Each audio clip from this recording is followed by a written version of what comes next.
Good day, everyone, and welcome to today's Bank of America second quarter earnings call. At this time, all participants are in a listen-only mode. Later, you will have the opportunity to ask questions during the question and answer session. Please note today's call will be recorded, and I will be standing by should you need any assistance.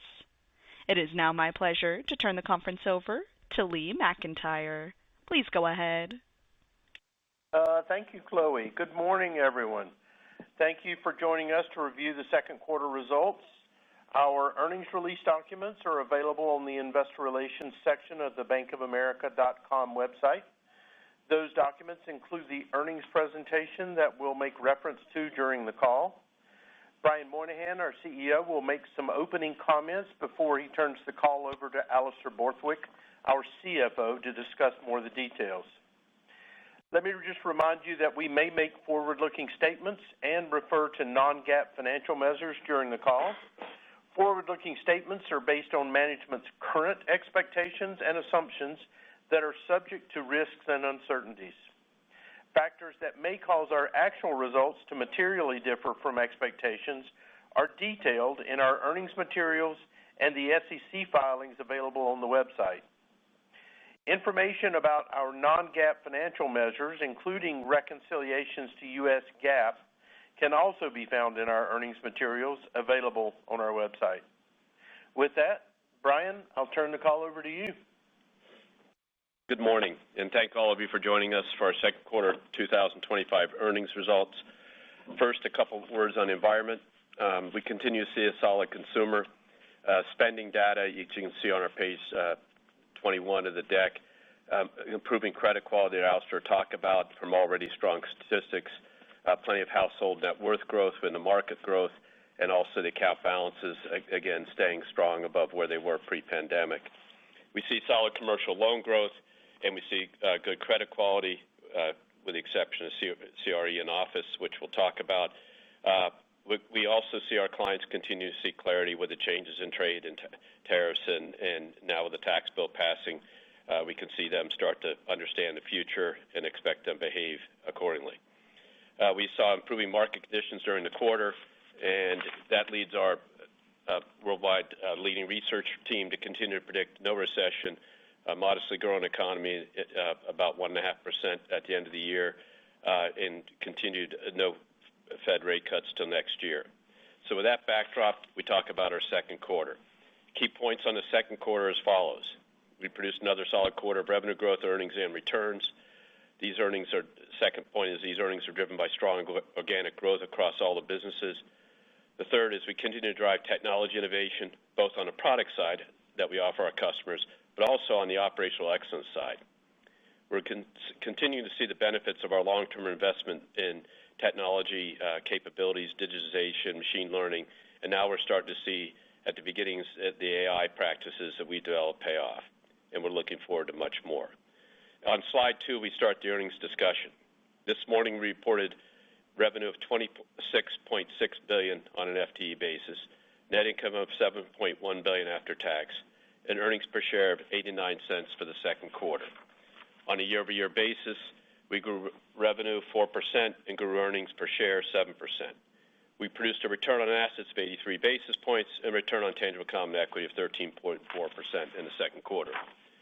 We produced $14.8 billion in NII, a record for the company, growing 7% from the second quarter in 2024. This represents the fourth quarter of NII growth in line with the guidance we've been giving you. Supporting that, average deposits have now grown for 8 consecutive quarters, and we have achieved this while maintaining very disciplined deposit pricing. That's great work by our teams. Markets-related revenue gained momentum throughout the quarter. We recorded our 13th consecutive quarter of year-over-year sales and trading growth. Jim DeBar and the team continue to do a good job there. Revenue was up 15% over the prior year quarter. We also produced more than $1.4 billion in firm-wide investment banking fees, and the quarterly results improved as each month of the quarter progressed. We reported expense below $17.2 billion this quarter, $600 million lower than the first quarter of 2025, in line with the expectations we gave you. We report our sixth consecutive quarter of net charge-offs at around the $1.5 billion level. This is a little bit of a tale of two cities. Consumer net charge-offs were lower. Offsetting that, we had elevated commercial real estate office charge-offs. We resolved a number of credits in this quarter, in the second quarter. When those credits close in the third quarter, you'll see the reduction in NPLs related there too. The good news is that most of those second quarter charge-offs were previously reserved, so it had a modest impact on our profitability for the quarter. We provided capital to support of our customers and clients to help them grow. For example, we delivered strong commercial loan growth, as you can see. We also provided more balance sheet to our institutional clients for their financing needs. At the same time, we also increased the capital return to our shareholders. In the second quarter, we repurchased $5.3 billion in shares and paid $2 billion in dividends. In the first half of 2025, we have returned $13.7 billion in total capital, 40% higher than the first half of 24. Tangible book value per share continued to grow this quarter. Let's move our discussion to organic growth. You can see that on slide 3. We added new clients and deepened relationships with our existing clients. That was across all our businesses, consumer, wealth, commercial, and our markets business. Our teams are winning in the marketplace by putting the client first. For example, in consumer banking, we continue to grow primary checking accounts.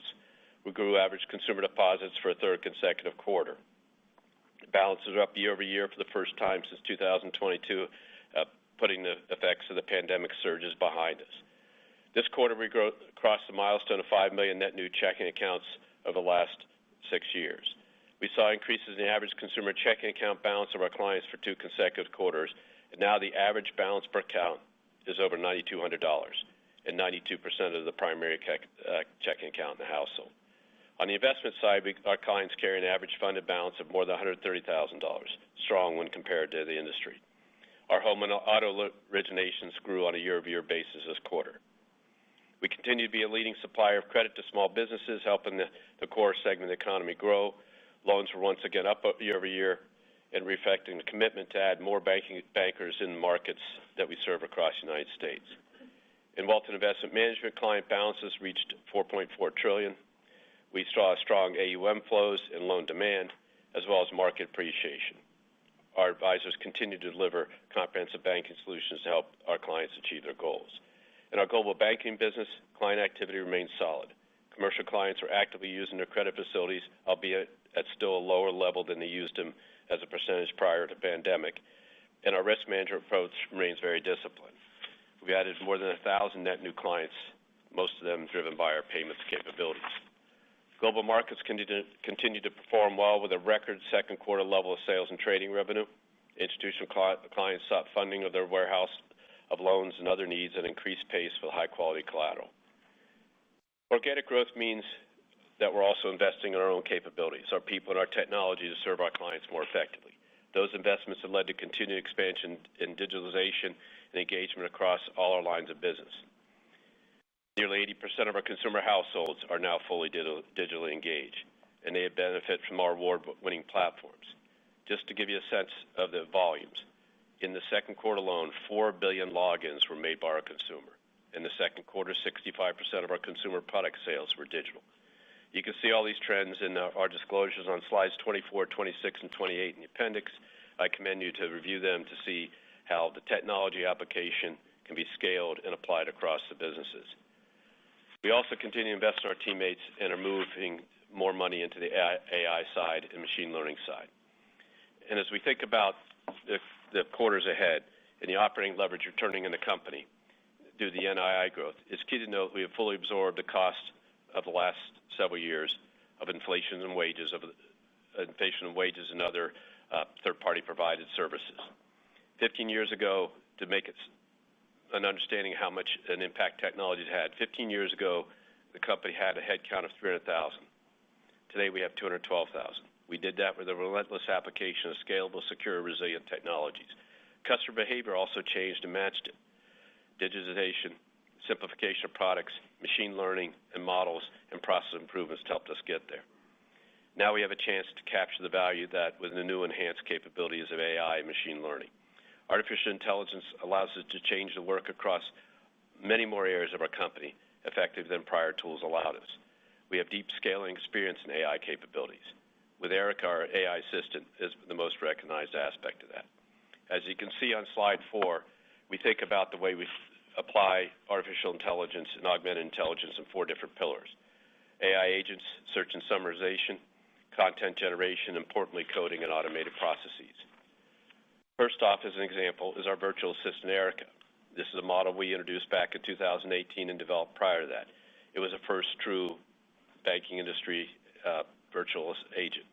It averages over 58 million interactions per month today, helping to make it easier for clients to bank how they want and where they want. We also leveraged Erica capabilities for use with our commercial clients in CashPro, as well as with our employees in Erica for Employees. To give you a sense, 90% of our more than 210,000 teammates have now utilized Erica for Employees to complete such tasks as password updates, equipment refreshes, etc. In wealth management and our other relationship manager banking businesses, AI is helping those relationship managers and advisors search and summarize information, preparing them to deliver personalized planning and personalized pitches to clients for their business and help with their advice. Co-pilots help them organize the prospecting process, and all this is implemented and going through the system. In our operations group, AI tools help improve our process around customer satisfaction. One chat-based AI product works between markets and operations and allows us to have 750 people engage with AI agents to allow them to reconcile trades, which has saved many FTE already. In addition, as you can see, we have 17,000 programmers using AI coding technology today, saving 10 to 15% in code generation costs, and we expect that to continue to rise. Overall, we have 1,400 AI patents and have created over 250 AI and machine learning models in the company. We're currently working through many dozens of our AI proof of concepts beyond what I just spoke about. These investments are intended to help both improve the client experience and our own productivity. So if you think about the quarter, before I turn it over to Alistair, just a few points. We saw good organic client activity. We enjoyed good growth in revenue and earnings per share. We continue to invest in that growth and are beginning to see the impacts of AI, again, aiding our efficiency. We managed risk well. That drove healthy returns, and we kept delivering more capital back to you as our shareholders. With that, I'll turn it over to Alistair. All right, well, thank you, Brian. I'm going to skip slide 5 of the earnings presentation since Brian covered most of that already. And I just want to provide a little more context on the highlights of the quarter starting on slide 6, where you can see revenue of $26.6 billion on an FTE basis grew more than 4% from second quarter last year. Now, we saw the year-over-year revenue growth in several areas. NII grew 7% and represented 55% of total revenue. Investment and brokerage fees rose 11%, with both assets under management flows and market levels contributing nicely to the growth. This quarter's $5.4 billion of sales and trading revenue grew 15% from the year-ago period. Service charges grew 7%, with particular strength in global payment solutions, and card income improved 4%.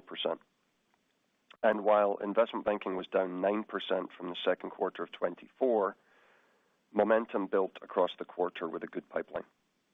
Non-interest expense was a little less than $17.2 billion and down nearly $600 million from Q1, driven by the absence of Q1 seasonal elevation in payroll taxes.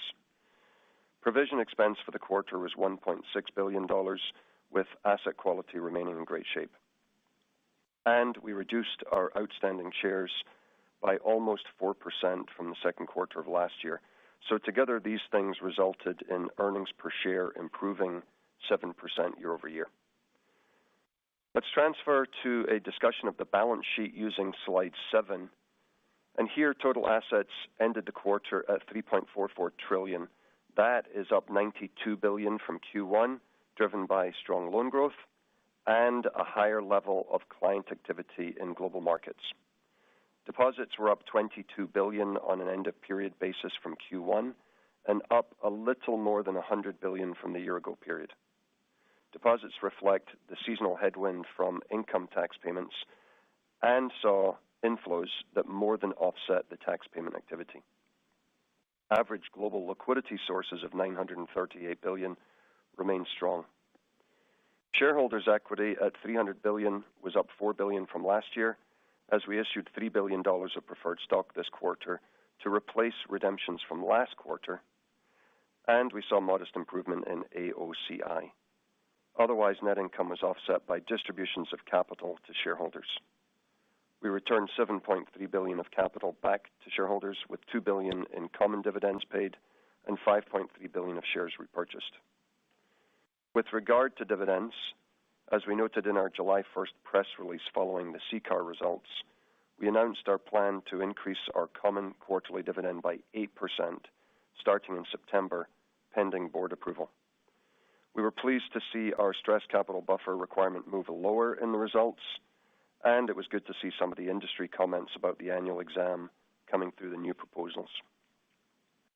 Tangible book value per share of $27.71 rose 9% from a year ago.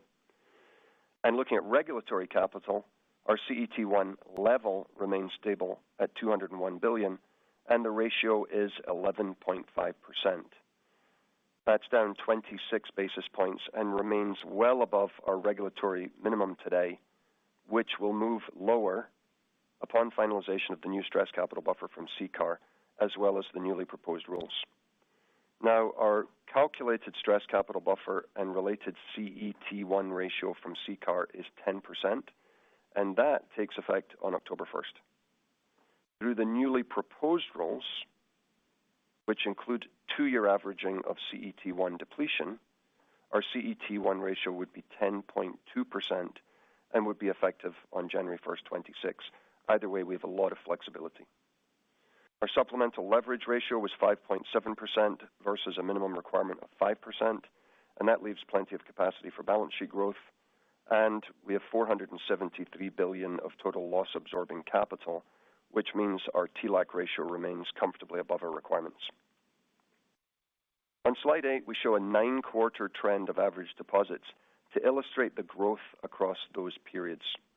Deposits are now 9% higher than their bottom in May of 2023, and that momentum continued as we averaged $2 trillion for the first week of July. Typically, we see downward pressure on deposits as we move from Q1 to Q2 as clients pay their income taxes. And this year, we had enough growth to more than offset those tax payments. Average consumer deposits rose $4 billion from Q1, concentrated in non-interest bearing.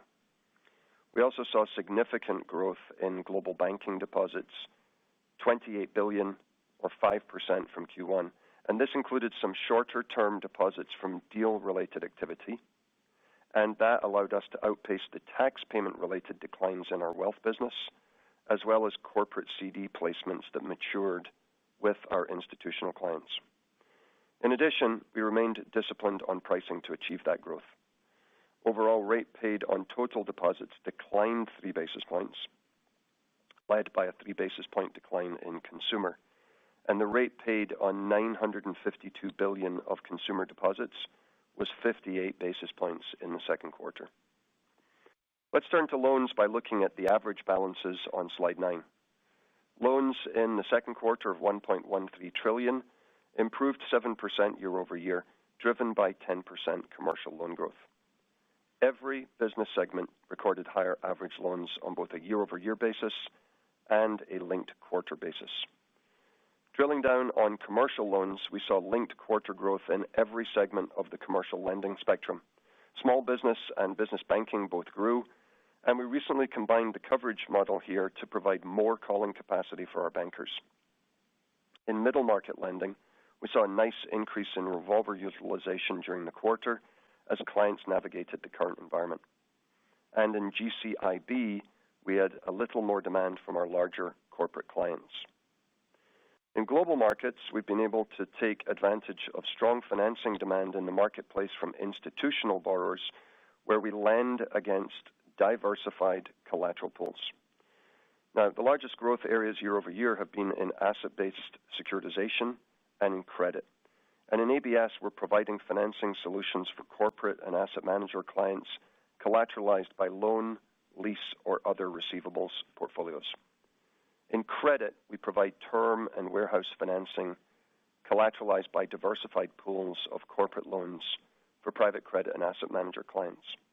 We feel very good about the lending, and we feel good about the growth opportunity in these areas, and our expertise has enabled us to participate in a number of attractive deals.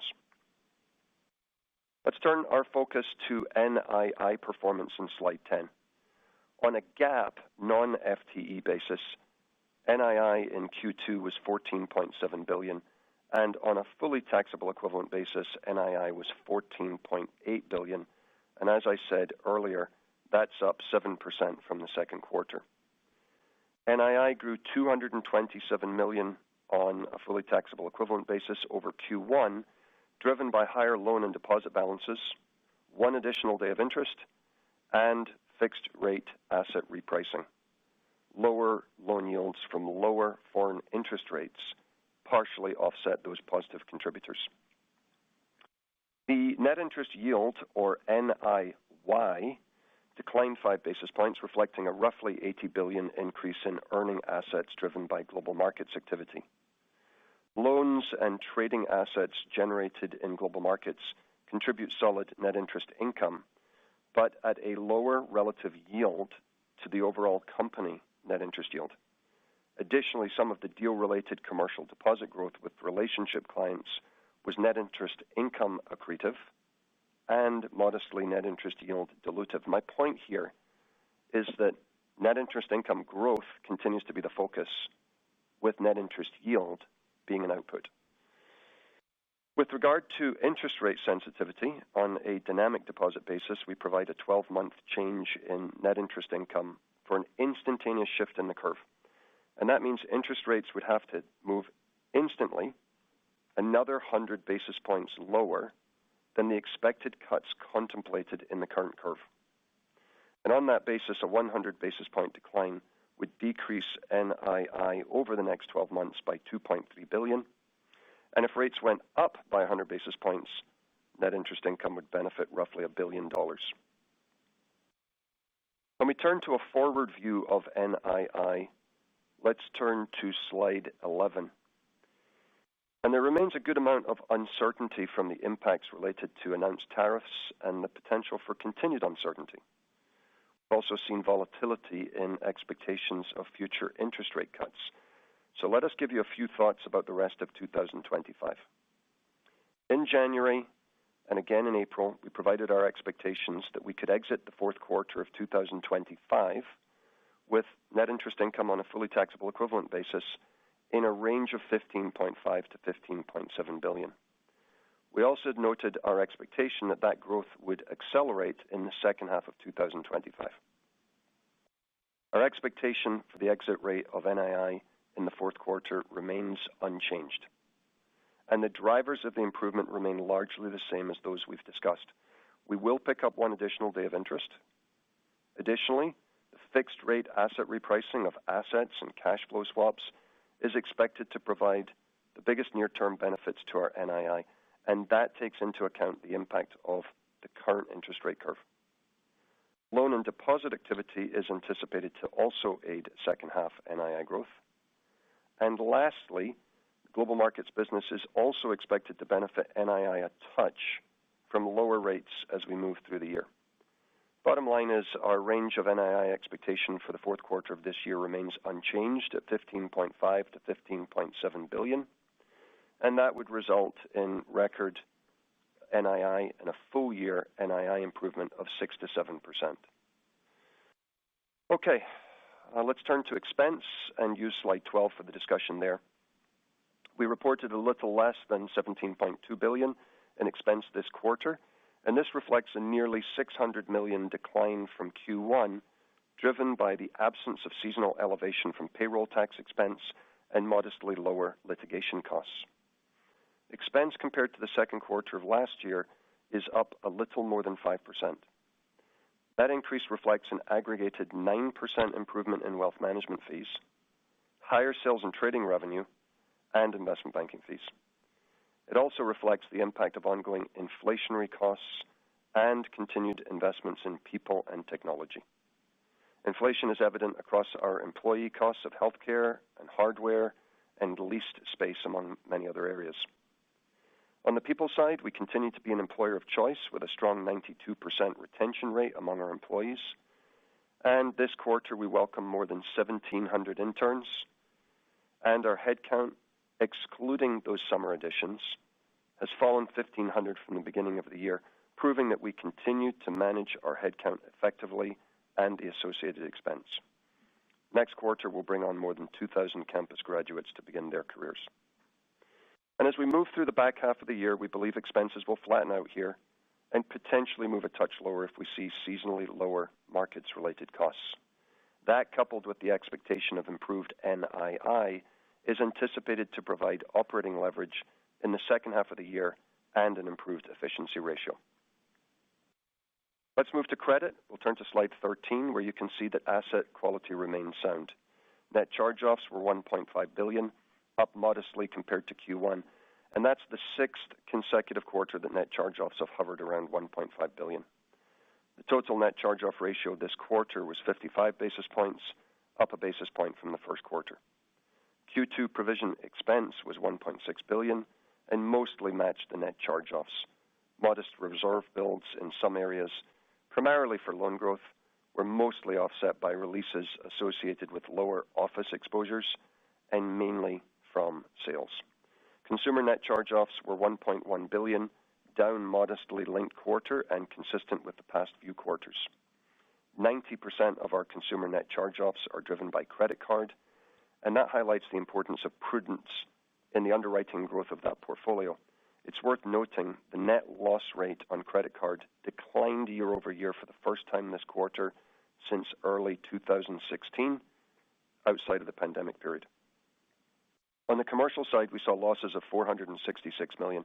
That's up from Q1, driven primarily by office exposures and their associated sales, as I noted earlier. The net charge-off ratio for total commercial loans remained low at 29 basis points this quarter.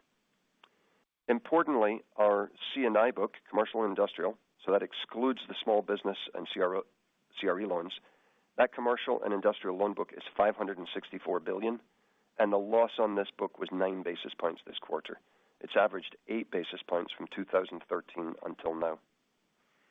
Focusing on total net charge-offs again and looking forward, in the near term, we would not expect much change in the total net charge-off ratio, given the steadiness of consumer delinquencies, stability of C&I, and the reductions in our CRE office exposures. On slide 14, in addition to the lower consumer delinquency statistics, note the modest changes in other stats for both our consumer and commercial portfolios. Okay, let's move to the various lines of business and some brief comments on their results, starting on slide 15 with consumer banking. Consumer delivered strong results with $10.8 billion in revenue that grew 6% year over year and $3 billion in net income that grew 15%. Results were driven by the increasing value of our low-cost deposit franchise. Innovation in deposit products like family banking and new higher-value cashback credit cards, coupled with our industry-leading preferred rewards program, deliver total value for clients, which we believe they don't get elsewhere. This value recognition and disciplined pricing also drove a 7% improvement in NII. While the revenue growth was led by the NII improvement, it also included solid fee performance in card income and service charges. And through good expense management, we drove 400 basis points of operating leverage in the business as expense growth year over year rose only 2% compared to the 6% revenue growth. The efficiency ratio improved more than 200 basis points in the last 12 months to 51% in the quarter. Investment balances grew 13% to $540 billion, with market improvement and full-year flows of $19 billion. And as I noted earlier, consumer net charge-offs improved linked quarter following the move lower in delinquencies. The loss on credit card fell 23 basis points to 3.82%, and delinquencies declined for the second consecutive quarter. And finally, as you can see in the appendix on slide 24, digital adoption and engagement continue to improve, and customer experience scores rose to record levels, illustrating clients' appreciation of enhanced capabilities from our investments. Moving to wealth management on slide 16, the business delivered another solid quarter where we added new households, deepened existing relationships, and saw strong client flows. The business generated net income of $1 billion on strong loan growth and solid AUM flows. We saw a modest decline in net income as solid revenue growth was more than offset by higher revenue-related costs and continued investments to build the business. Merrill and the private bank now manage nearly $4.4 trillion in client balances and continue to see organic growth that produced strong AUM flows of $82 billion in the past year, contributing nearly 5% growth in AUM balances. And that all reflects a good mix of new client money as well as existing clients putting money to work. During the quarter between Merrill and the private bank, we added 7,100 net new relationships, and in both businesses, the size of the relationships added continued to expand. We also continued to add financial advisors to the sales force in Merrill and the private bank through our extensive training program and experienced hiring of advisors. Approximately one-third of net new households in Q2 were added by our newly trained advisors.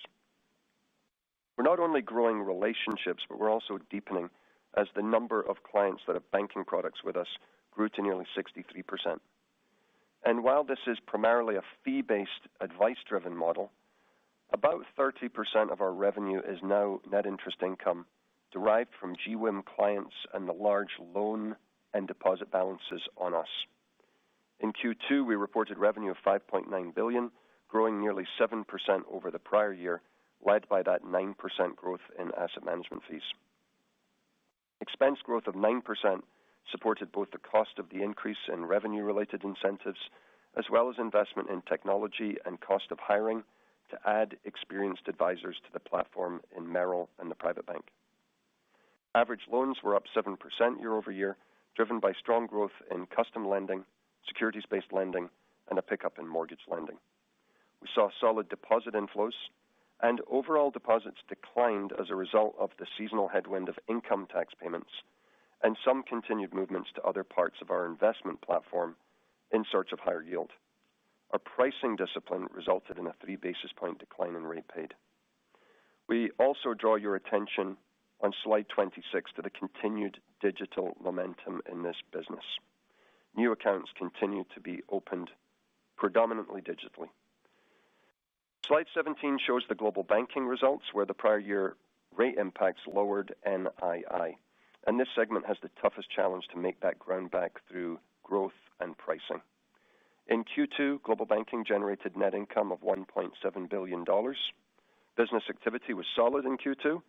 We already discussed the strong deposit growth, solid loan growth, and investment banking fees that gained momentum through the quarter. While business activity was solid, overall net income fell. NII declined year over year from lower rates on the variable loans and higher funding costs for loan growth. Non-interest income included both lower investment banking fees and lower solar and wind investment activity. Non-interest expense to support the business activity grew as we increased investment for the future with more relationship managers across the commercial spectrum, and we invested in technology and marketing. Firm-wide investment banking fees were $1.4 billion in Q2, down 9% from a year ago, led by a decline in M&A and leverage finance fees. We still maintained our number 3 investment banking fee position year to date. Switching to global markets on slide 18, I'll focus my comments on results excluding DVA as I normally do. And as Brian said, we continued our streak of strong revenue and earnings performance, achieved operating leverage, and once again delivered a good return on capital.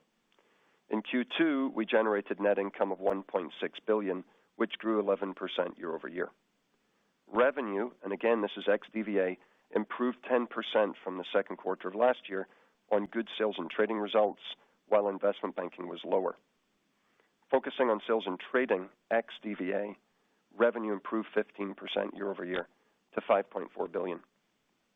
Sales and trading built off the momentum of the first quarter. FICC led the way this quarter, growing 19% year over year, with rates and foreign exchange trading benefiting from the macro volatility. Our equities group had a strong quarter with 10% revenue growth from both trading and financing. And both FICC and equities are benefiting from investments in the international franchise as we saw increased activity across Europe, Asia, and Latin America. Year over year, expense was up 9% on revenue improvement and continued investments in the business. And on slide 19, all other shows a loss of $77 million in Q2 with very little to talk about here. The tax rate ended at 7.4%. It was a little lower than last quarter, driven by $180 million of discrete items. And excluding those $180 million of discrete items and the tax credits related to investments in renewable energy and affordable housing, the effective tax rate would have been much closer to a normal corporate tax rate at approximately 24%. So with that, I'll stop there. Thank you, everyone. And with that, we'll open up for Q&A, please, Chloe. Certainly. At this time, if you would like to ask a question, please press the star and 1 on your telephone keypad. You may withdraw yourself from the queue at any time by pressing star 2. Again, that is star and 1. We'll take our first question from John McDonald with Truist Securities. Your line is open. Hi, good morning. Morning, Morning, guys. I wanted to ask about retail deposit progress. There's been a lot of talk about different ways to measure retail deposit share, and I know you may take issue with some of the methodologies out there. But Brian, taking a step back, how do you look at and measure the team's progress in growing retail deposit share, and what's your report card on how you've done and what your ambitions are on that front? Well, in the end of the day, if you look at the consumer business with $950 billion in deposits, operated very efficiently. It's the cost of deposits, meaning all the cost over the deposits, running under 146 basis points. The total rate paid 58 basis points, 58% of the balances are in checking accounts. You know, it's a tremendous business, and we'll only get more and more profitable as the NI kicks in because they're the biggest beneficiary of that. So if you think about it in terms of deposit growth, we look pre-pandemic to now, our team's gone from 700 billion odd numbers to 950 billion. We've grown our deposits as a company faster than the industry grew from the pre-pandemic to now at 39% versus the industry like 37%, and large banks at 32%.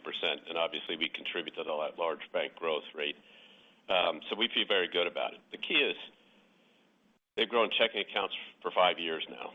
They've grown retail deposits, which were influenced a lot because of our mass market customer base being such a big amount by the pandemic stimulus. That has all gone through the system, and you're seeing the consumer deposits growth, 3 quarters in a row now. And the key is that the average checking account balance is at $9,200. It went into the pandemic about 6,000 to 7,000. So you're seeing that grow. So we feel good about that. Overall, our average deposit size per branch is $500 million versus the next best at $400, and the one behind that at $300. So I don't know all these methodologies. You guys can look at them. It's a lot of palaver and a lot of debate. But at the end of the day is we're growing deposits fast in the industry, and 92% of core checking, the checking accounts, consumer satisfaction is the highest it's ever been, so we feel very good about it. Okay, thanks, Brian. Alistair, wanted to follow up on your expense commentary. Can you elaborate on the outlook for the second half? I think your prior outlook implied some improvement in the second half, and I think you just said you may or may not see that depending on the strength of the markets business. Well, I think what we're trying to say is it always starts with us with headcount discipline. So the headcount's been pretty flattish. We've managed that pretty well all the way through the year. We don't see any change in that. So then the only variable that's left really is going to be around revenue related. Now, we've seen pretty good growth, obviously, in sales and trading, up 15% year over year. We've seen pretty good growth in AUM fees, up 10%. So, I anticipate that any expense growth would be revenue related and that we should be pretty flattish. Maybe we benefit in Q4 from seasonally slower activity.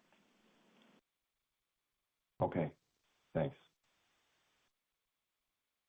We'll take our next question from Ken Usdin with Autonomous Research. Your line is open. Hey, good morning.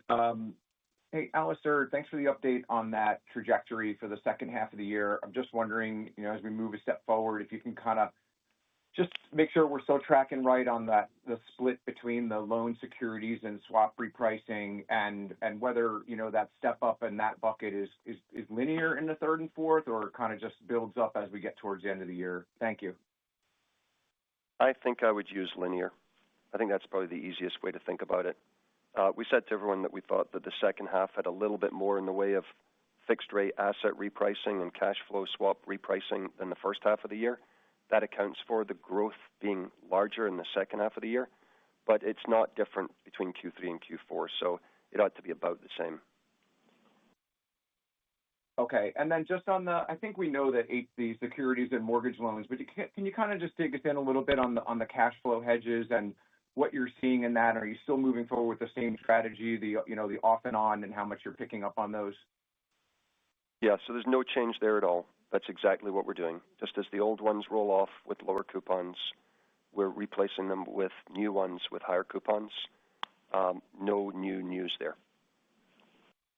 So still in that plus 150 or so range that you said last quarter? That'll be true for some of the cash flow swaps this particular quarter, and it'll change from quarter to quarter. So our NII bridge that you can see takes that into account. Yep. And when we update that quarter after quarter, we'll just share that with you at the time. Okay, great. Thanks a lot, Alistair. Yep. We'll move next to Matt O'Connor with Deutsche Bank. Your line is open. Good morning. Just want to follow up on the expenses. I guess if you kind of flatline it or flat to just down a little bit, that would put you up, call it 3.5% or so on a full year basis. And I think the prior guide was up 2 to 3, or the high end of 2 to 3. Can you just kind of circle back to the cost versus what you were thinking previously, and maybe talk about some of the regulatory costs that I think are keeping a little bit higher? Hey, Matt, so I think if you look year over year, just to give you a simple thing about the expense growth from second quarter last year, second quarter this year, 400 of it was basically incentives in the wealth management business, plus what we call BC&E, that costed the markets-based transaction activity, largely markets-based. So that's kind of revenue-related growth, which we all cheer for growth there because that means the bottom line's growing. If you flip that around, then the rest of the stuff, grew at a really relatively modest growth rate. So if you think about it going forward, out of the orders on AML that were public and stuff, we obviously put 1,000 to 2,000 people to work to clean up a lot of stuff. That's now tipping over, so we feel good about that as we move in the second half of the year.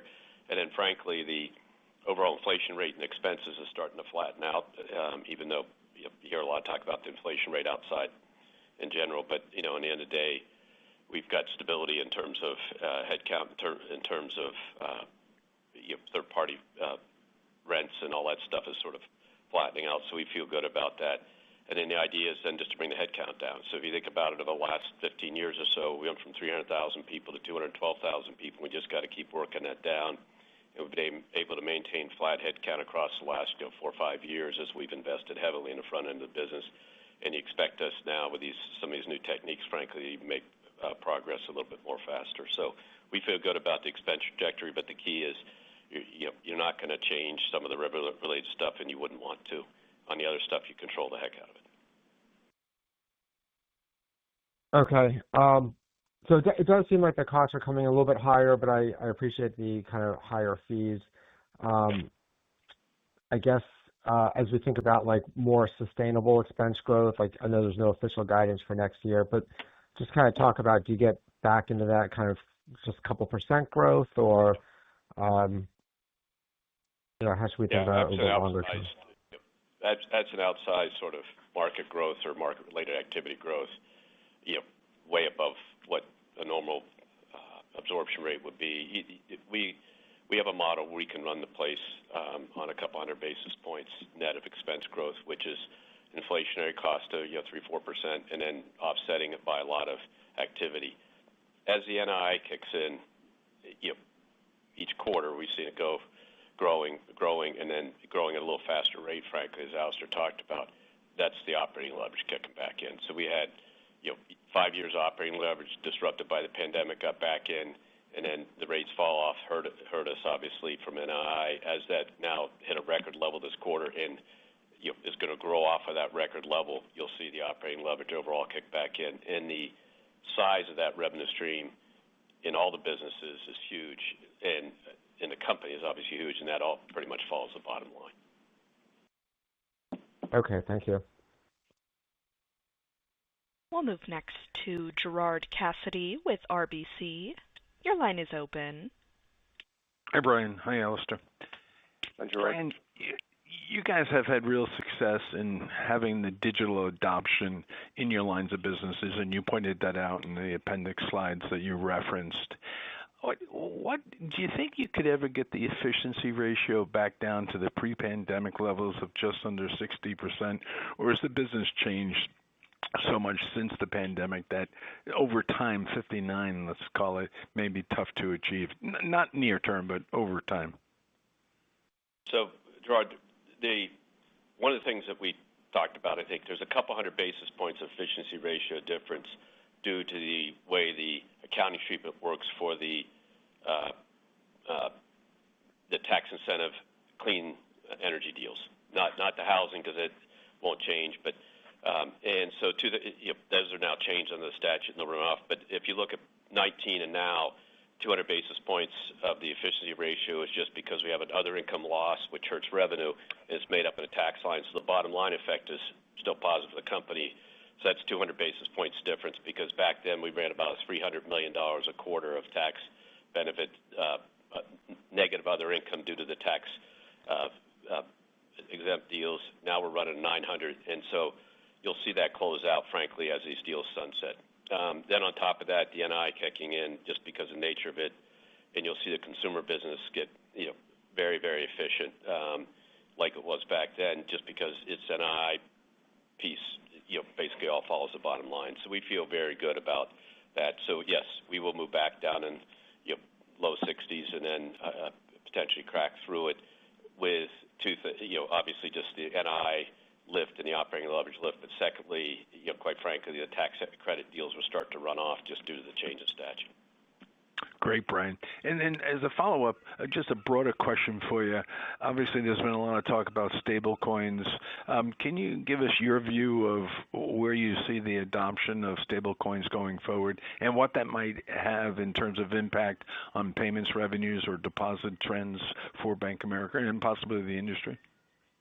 Yeah, so focusing on stable coins as a transactional device, if it's a new payment rail and we have trillions of dollars we move for our clients every day, we believe that if they want to use stable coins to move part of that money, they'll move. So consider them having an account and they can send out money in U.S. dollars. They can also initiate transaction, have it go into euros, and it could have it go into stable coins and then transact in that system. So we feel both the industry and ourselves will have responses. We've done a lot of work. We're still trying to figure out how big or small it is because of some of the places are not big amounts of money movement.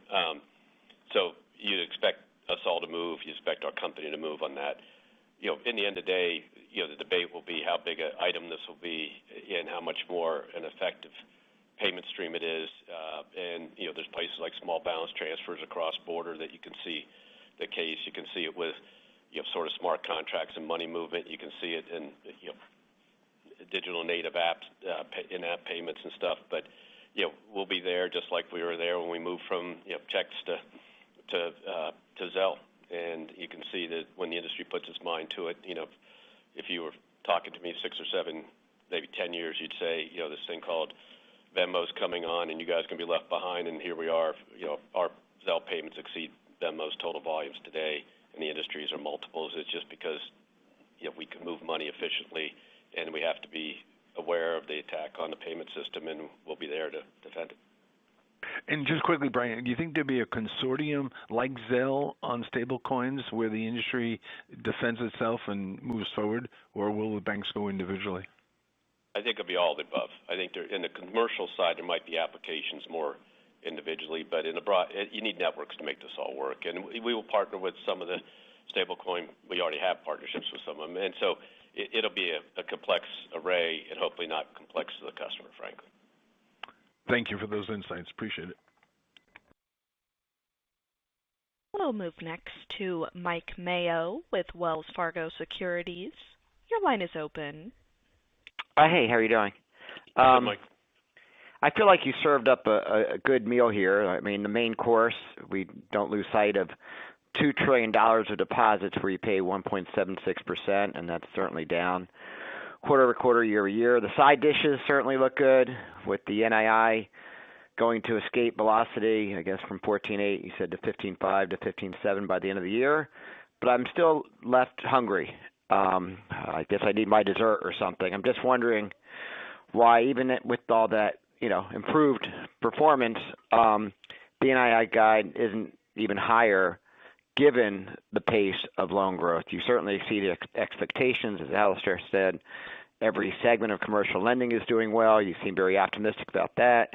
You're also asset sensitive, and there's less rate cuts. So I guess I'm whining for some dessert, some extra. I'm left hungry.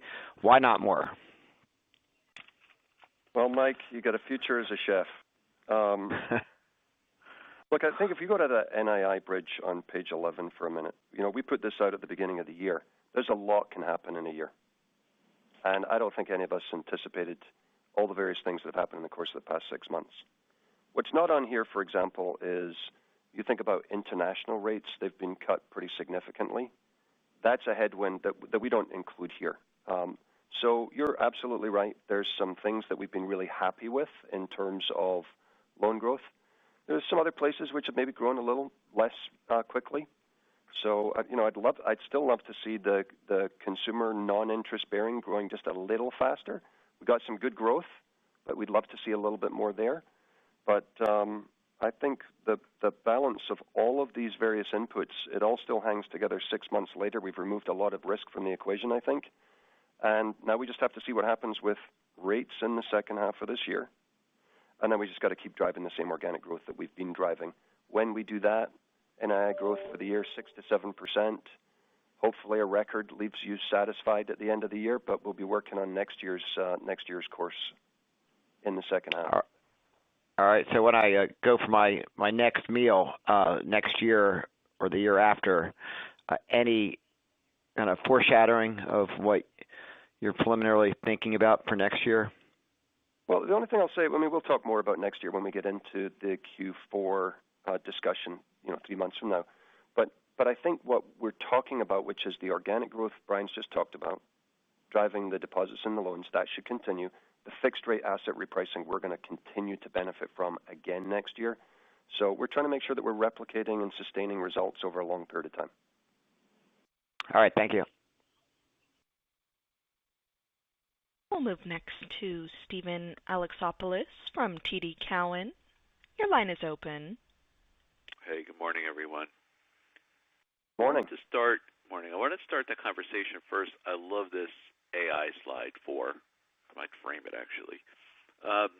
But to start the conversation there, as we've spoken to the banks, there seems to be a fairly wide range of how banks are thinking about AI. Some are using it really to boost productivity. Others are more fully embracing it to leverage digital workers. You seem to be in the second camp. I don't know if you guys saw it, the JPM Investor Day, where Marianne Lake put that slide up looking at headcount coming down about 10% or so in the consumer bank over the next 5 years. Wherever that number ends up being, how should we think about your company as you leverage these tools? Should we think about you as leading, fast follower to whatever JP Morgan does? I'd love to hear you unpack this for us. Well, let me just walk up to coverage, Stephen. But let's just step back and think about the application technology. 15 years ago, we had 100,000 people in our consumer business. Today, we have 53,000. The deposits, I think at the time, were, say, $400 billion. Now they're 900 plus. The numbers of checking accounts are up 50%. Transaction volume through the roof, et cetera, et cetera. And so all that is enabled by application technology on scale with control and resiliency. And so when you're now doing 2 billion digital interactions, you have to be up all the time, and we have invested probably $2 billion in what we call never down, hot backups so that those systems can run all the time. So you don't have to. We don't have to debate the future. We don't. You just look at what we've done. We're down half the people in this business, and it's bigger and more complex and more widespread, et cetera. So that's one. As we look forward, you take something like Erica, and it was developed when none of us knew what a large language or small language model was. It is built, it's operating, and what I described earlier is it now does 20 million consumers use it every quarter actively. They use it 60 million times a month. This is not, again, and every one of those would have been a phone call and stuff. So as we bring it out to wider use case, wider things it can do and train it on, as we bring it across various parts of the company, commercial business with Cash Pro, Erica for employees, et cetera, you're seeing these models that are, the data's carefully crafted so it works. They get the right decision. You can train them, and we're using it in more places. So we just see that going and going and going. Now, meanwhile, in that consumer number, we have twice as many relationship bankers as we did at the start. So we reinvested part of that savings to drive net checking growth on a consistent basis for 5 years. And if you start to think about 5 million net checking accounts with $9,000 average balances and start to do some math, you start to think that we've grown a good-sized bank incrementally over the last 4 or 5 years. So, it enables you to do that while the cost structure went down $1 billion a quarter in consumer over the time frame. So that's what happens. Then you take something like this Optimus model, which is a model that we built with others, third-party models that we've fine-tuned, and the ability for fixed income traders, which is relatively bespoke still. We have one common equity. We have 300 QSIPs for fixed income, to give an example, just as our company, to allow them to reconcile trades all through using bots and agents between operations itself instead of emails and share drives and everything going on. It's pretty powerful, and we're just starting at 750 people. This is 90 days old for implementation, and we'll see the benefits of that. 5 people so far, 10 people. You'll start to see more people, and we'll just stop replacing headcount attrition in these areas or reapply that headcount somewhere else. So we think there's a lot to go here. And now I think we've got to be careful. It's got to be done right. The decisions we make are meaningful to people's lives, so it can't be made in a way that's not correct, meaning it comes up with the wrong decision.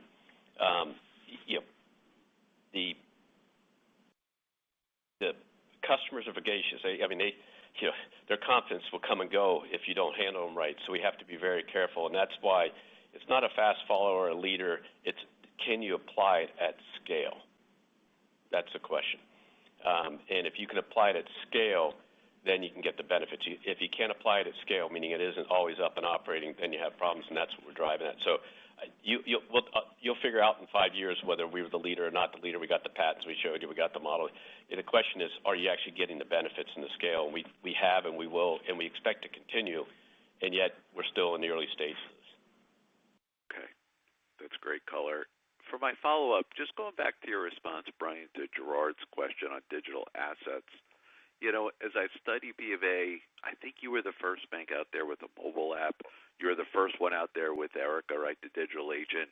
But it seems like the way you're thinking about stable coins it's a little wait and see, right? JPM has a tokenized deposit. Citi has a tokenized deposit. I haven't seen any announcement from you guys. You don't have a large cross-border business right now relative to others, so you could be the disruptor in this new ecosystem, same way you were with mobile, same way you were with digital agent. Are you just skeptical on what this could mean long term? Like, why not lean in with this breakthrough technology the same way you have with these others?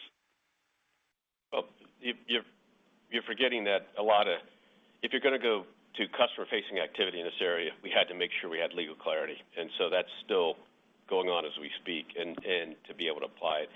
Look, the business cases for it as incremental value are still to be proven, frankly, and so on Bitcoin or because you're on blockchain, we have lots of patents. We've used it in the trade area and stuff where a lot of information's got to move with money and things like that. But we still, in the end of the day, remember, we'll move $3 or $4 trillion today, and all of it will be digital, or 99% of it. So, other than the cash out of the ATM and the checks written by consumers, which are going down, 8-10%, year over year, and are half the checks written that they were, 4 or 5 years ago. Everything else in our company moves digital.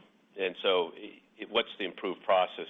And then there's real time, and that's also connected. So we're trying to figure that out. It's not cautious or not. It's just what is the client demand, and when we start to see it, we have built the capabilities, we are understanding what we do, and then we can roll it out. But the question is we aren't seeing, clients aren't knocking on our door and saying, please give me this right now.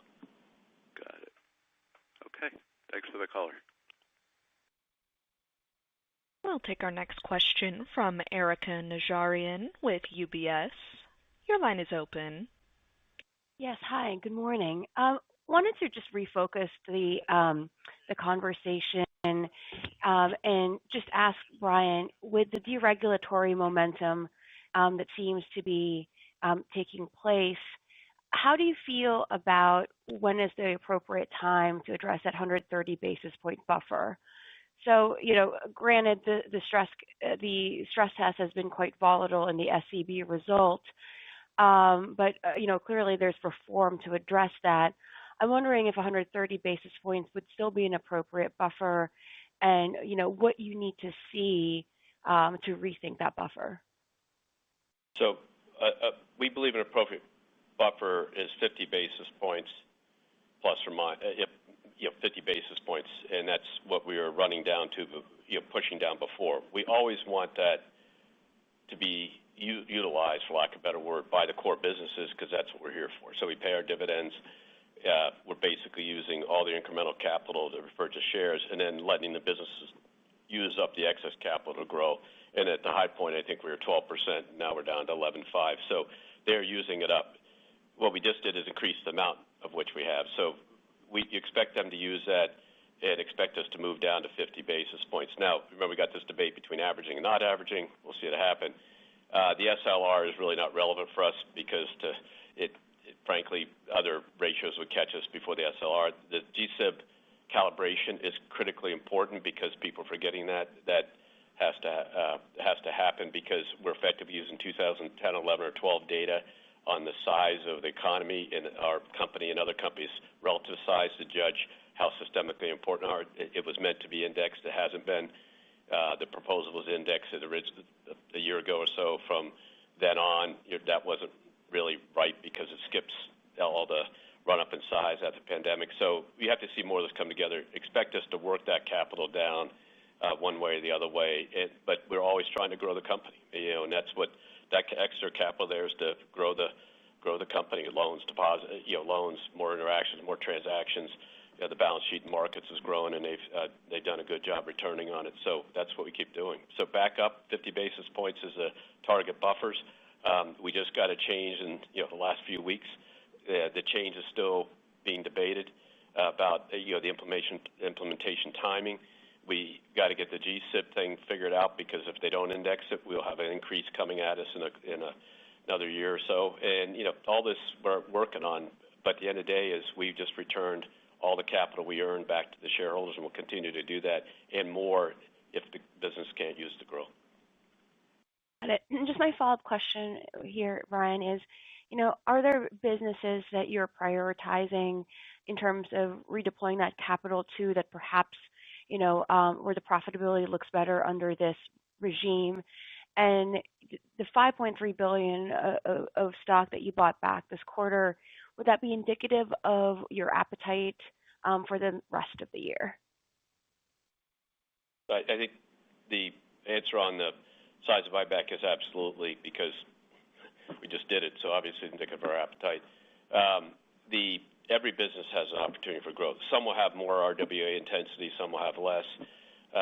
If you notice, the RWAs in the industry have grown, and ours have grown pretty rapidly. We all need to fine-tune that. That's part due to the models and stuff that are being pushed around behind the scenes that hopefully we get more rational discussion about. But every business has the opportunity to grow.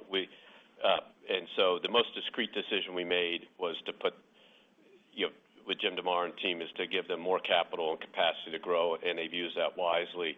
But if you look across our businesses, that's the lowest return on allocated capital, so we have to be careful to get the returns. We have to make sure that the wealth management business and the consumer business, which have very high returns on capital, are also growing. So everybody can grow. If they need the capital, they'll take it down, and there's no, the issue is always how much expense you can deploy to grow more than it is how much capital you can deploy. Thank you. We'll move next to Betsy Graseck with Morgan Stanley. Your line is open. Hi, good morning. Two questions. One, a follow-up on what you were just talking about. I was wondering, with relation to markets RWA, I thought in the past there had been, kind of ceiling on that now is gone. And can you talk to how much RWA are you willing to allocate to the markets business? As long as they can get the returns, and that's the key, because we got the dynamics of their return on allocated capital. We got the dynamics of their impact on net interest income. So, Jim and the team have got to get the returns, and return on assets has to be moved towards 100 basis points and beyond. So there's no theoretical ceiling. It's just the dynamics of how far they can go before they do it. We went from a $600 or $700 billion balance sheet to basically $1 trillion, and that'll ebb and flow based on clients' activity. The GSIB buffer calculation, we're not worried about that. We've gone from basically 250 to 3, and it'll move up. So we wouldn't worry about that, because as they're deploying, they're actually getting enough return that it's absorbing the impact of the rest of the company. That's the other thing you always have to be careful of, is if markets can cause a GSIB trigger, and everybody pays for it. And so we make sure that they can actually get the return that justifies not only what goes into their business, but what the whole company experiences. And that's why the calibration is critical. We got to get these things all work together, and the calibration of GSIB is critical. And the reality is that you've had a basic 20% growth in the capital requirements. There's no major change in risk for most of us across the last 3 or 4 years, just by methodologies of GSIB creep and RWA, calculations behind the scenes where they're pushing us on the models and stuff like that. But Betsy, we're not aware of any RWA ceiling, and the global markets business, as you've seen, it's just growing as the company grows, and we've just continued to invest there. Okay, great. And then follow-up question is just on the question on how you are approaching your wind and solar investments with the tax plan that is, going through. Yeah. Well, how are you thinking about that business, and how should we be anticipating how that will roll through your P&L? Yeah. So I read your report. I think it was pretty good in terms of laying out what the issues are. What we're anticipating is there's going to be a period here where our clients are still going to want to install wind and solar. So we're obviously going to support that. Now, they have to get them into production, and they have to get construction started by a couple of different dates. But you can think about it as between now and 2027, that's when you're going to see all of these things begin to slow and then stop. We happen to have, number one, an installed base of production tax credits, so that will stay with us. But those will begin to burn down over the course of the next 8 years. That's the way I would think about that. And then the low-income housing tax credits are impacted, so we anticipate we'll continue to be involved with those. So I would say we're likely to be involved in deals for the next couple of years, and then you'll start to see the portfolio come down in the course of 2028 all the way through 2033, and it'll just burn down gradually over time, Betsy. And then does the housing investments increase to offset that wind and solar, fade? Well, that's largely a question of the size of that market. So if that market sort of grows with GDP, it may not increase in terms of the size that we do as a company, because we're just supporting the clients that we're working with. But If it were to grow significantly, then it could take some of that gap, but I'm not sure that will happen. Yeah, I think the housing has been a relatively constant number, where the clean energy, the wind and solar in particular, is going to be intertemporal now because of the stuff that goes on and the effects downstream, et cetera, like that. The housing's pretty consistent. It's just a question of how, as Alistair said, how big the demand can be and how, it's a competitive market, other people go for it too. So I would expect that to come close to absorbing that. Okay. Excellent. Thank you. We'll move next to Chris McGratty with KBW. Your line is open. Oh, great. Good morning. Good morning, Chris. Brian, you've talked a lot about this responsible growth, and the credit's been tremendous over the years. In terms of the journey on the growth portion, I'm interested in your assessment of where you are versus where you desire to be, and then maybe secondarily, a little bit more comments or color on the loan growth in the quarter, the conversations that you're having with borrowers, the degree of confidence. Thank you. So I think we always are pushing our team to grow faster, loan growth faster and deposit growth, but faster than the economy grows, and outgrow the economy and then turn that into strong profit. I think you've seen them do that. I think the commercial loan growth, leave aside the markets, which you can look at, and that has elements to it which are specific to the clients that we work with that are financing pools of assets and et cetera. If you look in the core middle market, Wendy and the team have done a good job growing the core middle market business, even with the nature of frankly, the commercial real estate flat to down. So, she's grown, I think, 6-8% year over year, absent commercial real estate. The business banking area, the loan growth was okay over the years. We now have added a lot of capacity. That's up to $50 million revenue companies. We effectively doubled the size of Salesforce by converting in some of the branch-based Salesforce into that group. They've started to grow the balances now. We'll see some growth there. It's a small portfolio, $13 billion. Small business generally, which is a much larger portfolio, is growing mid-single digits or higher year over year. They've done a good job. So we feel good about loan growth. I think the key is that, this customer demand and line usage is still down. So, we've grown, across the board, but line usage moving to where it was more traditionally is 3 or 4 percentage points of usage, which is a percent or two of loan growth on top of it. So we feel good about that, just as customers get more used to the situation and do it. So we feel good about the growth, and we're seeing every consumer category, I think, grew a little bit this quarter, and we can probably push a little harder in some areas there, and the team works on that. But, you got to be careful of the volatility of consumer credit when we still have unemployment predicted to go up in most of the surveys we look at. So we're being careful there too. Great.